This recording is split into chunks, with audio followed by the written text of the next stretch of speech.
How to enable camera access on Snapchat. Hello everyone, welcome to this channel. I'm here to help you out today. So without any delay, let's get started. So first of all, launch the settings application on a device, and as you tap on settings, scroll down to tap on apps, then select on manage apps over here, and as you tap on manage apps, simply tap on the search bar and search for Snapchat.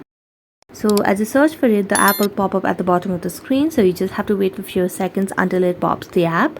So you can simply tap on the application and here scroll down and tap on the option of app permissions under the permissions category.